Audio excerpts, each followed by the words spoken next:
We have someone joining us today, as you know, who spoke last night at the Republican National Convention, and that is the former acting director of national intelligence, Rick Grenell, former ambassador, U.S. ambassador to Germany. Something that you said yesterday that I have some familiarity with, to say the least, but I want to get your comments on this. Let's go ahead and roll this. This involves the collusion narrative. I saw the Democrats' entire case for Russian collusion, and what I saw made me sick to my stomach. The Obama-Biden administration secretly launched a surveillance operation on the Trump campaign and silenced the many brave intelligence officials who spoke up against it. They presented bogus information as facts. They lied to judges. Then they classified anything that undermined their case. What was going on here? What was the takeout attempt here? I'm all for our government being, thorough, right? So I take them at their word that in the beginning that they had some suspicions.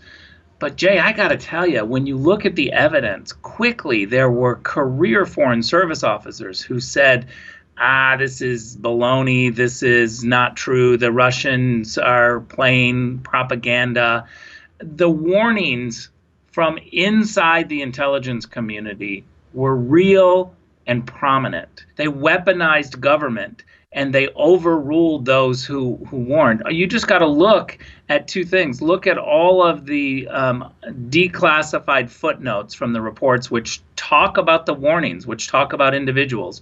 There's also reports that still need to come out that highlight individuals, career officials who gave early warnings and who were silenced and pushed away. Those reports still need to come out.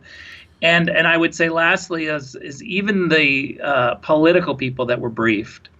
When you look at what they said on CNN and MSNBC, it's dramatically different than what they said under oath. Lastly, I'll just say Susan Rice sent an email to herself on Inauguration Day trying to say, oh, we did everything by the book. Now, come on. Who sends after the fact emails to say I did everything that I was supposed to do?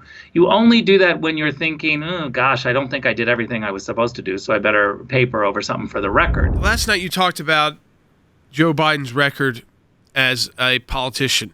I want to play this for people. You talked about how many years he's had, and this idea of new ideas coming from Joe Biden. Every time Joe Biden offers a new idea, you should ask yourself, why didn't he try that over the last 48 years? Is it going to be a return back to just sending pallets of cash to Iran? And Joe Biden's promised he's going to restart the Iranian nuclear deal. How dangerous is that? I mean, you were the ambassador to Germany. They were concerned about that. You were also acting DNI. I mean, how dangerous would just that old way of thinking, it's not a new idea, of just going back to the same. You look at Schumer, you look at Pelosi, they've been there for decades. And so, the idea that they're going to bring change to this place or new ideas is ridiculous. That's just not going to happen. And I keep saying to people, this city, Washington, D.C., where I am, it's no longer a fight between Republicans and Democrats. It is a fight between the Washington status quo people who love their power, want to hide information from the American people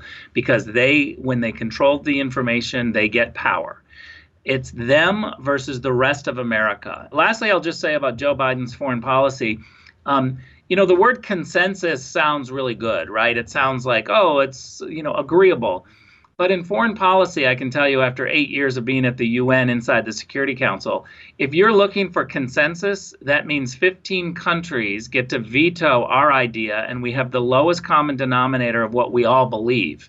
And so Joe Biden's foreign policy philosophy is governed by consensus. So you know what that means is that Berlin, Paris, and London get to veto what Washington says. If we have an idea and they don't like it, we don't do it.